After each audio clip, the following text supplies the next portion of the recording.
اعوذ باللہ من الشیطان الرجیم بسم اللہ الرحمن الرحیم۔ ہر شخص کی زندگی میں ناکامیاں آتی ہیں، کبھی اپنی مرضی کا کام نہیں ملتا ہے تو کبھی سخت محنت کے باوجود اس کا صلہ نہیں ملتا ہے، لیکن کامیابی کے خواب دیکھنے والے لوگ ناکامیوں کے آگے ہتھیار نہیں ڈالتے۔ مایوسیوں کے بیچ سے امکانات کے پہلو تلاشنے کے بعد ایک نئی توانائی کے ساتھ اپنا سفر جاری رکھتے ہیں۔ ان کی مسلسل محنت مستقل مزاجی بلاخر انہیں منزل سے ہمکنار کر ہی دیتی ہے۔ ہمارے ارد گرد ایسی کئی کہانیاں بکھری پڑی ہیں جو ہمت و حوصلہ اور جد مسلسل سے عبارت ہیں۔ یا دنیا کے مشہور کامیاب لوگوں کی زندگی کے نشیب و فراز پائے جاتے ہیں جنہوں نے ناکامیوں کو اپنا تعارف بننے نہیں دیا، اور آج دنیا ان کا نام عزت و احترام سے لیتی ہے۔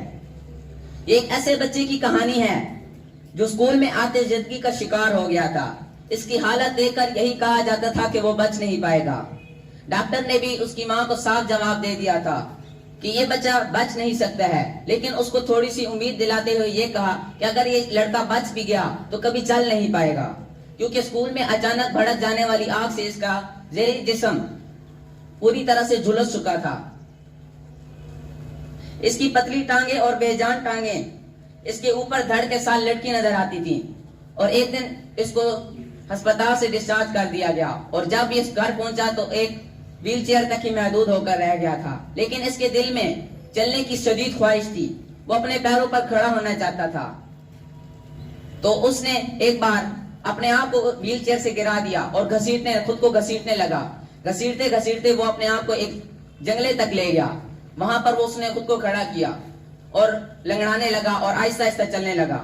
یہ پھر اس نے اپنا معمول بنا لیا، اور ایک وقت یہ آیا کہ اتنا چلنے لگا کہ وہ دوڑنے لگ گیا، اور وہ اتنا تیز دوڑا کہ 1934 میں امریکہ کے ایک مشہور شہر نیو یارک کے میڈیسن اسکوائر گارڈن کی تیز ترین لوگوں کی اس نے تیز ترین ریس جیتی، اور لوگوں نے یہ دیکھا کہ ایک لنگڑانے والا شخص جس کو آتے زدگی میں اس کی ٹانگیں پوری طرح سے جھلس چکی تھی، وہ ایک اتنی مشہور ریس اور اتنی تیز لوگوں کی ریس جیت چکا تھا۔ اس شخص کی کہانی سے ہمیں یہ معلوم ہوتا ہے کہ انسان کے اوپر اتنی زیادہ ناکامیاں آتی ہیں، کبھی اس کا صلہ نہیں ملتا ہے کہ جتنی وہ محنت کرتا ہے، لیکن مثبت سوچ رکھنے والے اور ہمیشہ مسلسل جہد کرنے والے لوگ ہی کامیاب ہوتے ہیں۔ اس عظیم شخص کا نام گلینکن گنگم تھا۔ اس شخص کی زندگی سے ہمیں بہت سی چیزیں ملتی ہیں، جس سے ایک مثبت سوچ کے بارے میں معلوم ہوتا ہے اور ہمیشہ محنت کرنے کا سبق ملتا ہے۔ شکریہ۔